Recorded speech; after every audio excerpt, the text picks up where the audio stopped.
the amount of affiliates out that way, how important is it to try to get, as much, take advantage as much as you can of this type of trip up that way? Well, obviously we are, trying to put 3 matches together over 5 days, and that's fine. We're out of school. 2 of them being on Friday. Of course, those are going to be competitive with Air Force, and then we head up later that day to Wyoming, which is probably going to be our toughest dual meet. Looks like a good matchup, and it's quite a few quality matches. And so, we've done this before. It's something we've done. We never look at it as a disadvantage. It's wrestling. We can wrestle 2 days in one day.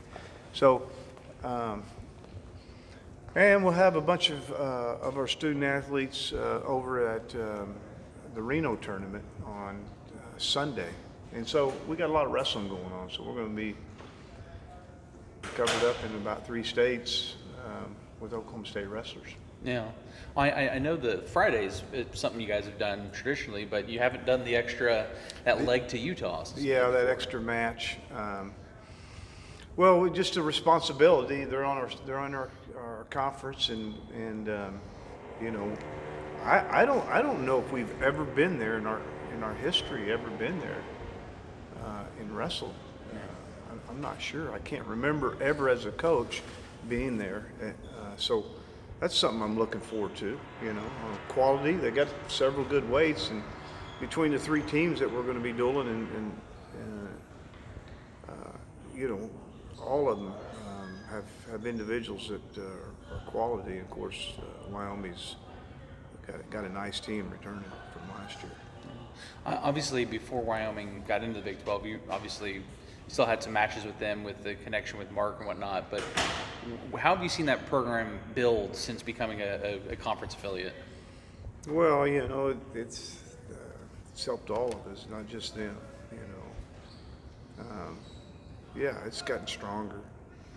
I think all the programs have gotten stronger. I think it's helped us get stronger as well. And so, as we move forward, with Missouri coming back into the conference, hopefully in the future that Oklahoma remains in our conference, which we hope. I think that that level of competition, those for sure dual meets that you're going to have to compete in, they prepare you, and it's a good thing. It's a good thing where our conference is going, and some of these teams have really elevated themselves. How big of a factor is elevation, obviously wrestling in the mountains this weekend? How big of a factor will that be for you guys? Well,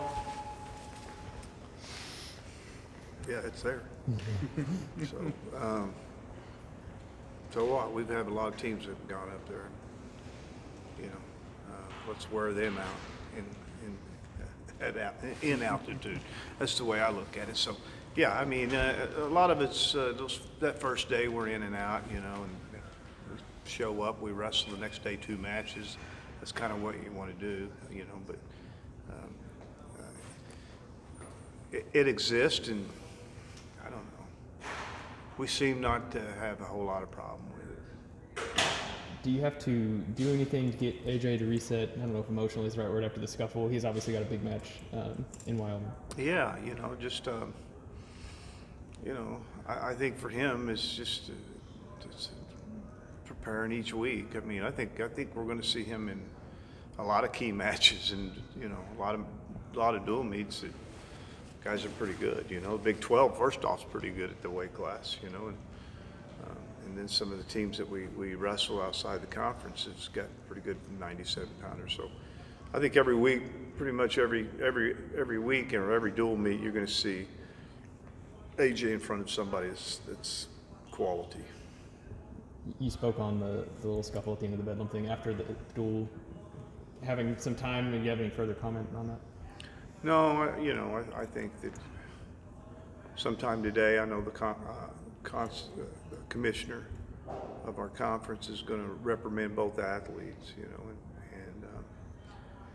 just send out a warning, you know, that this is not what we want. And, I agree, you know, so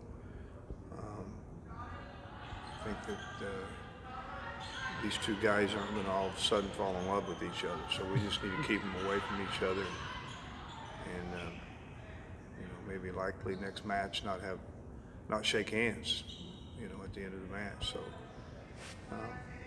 but we need to respect and honor what conference wants us to do, and we'll abide.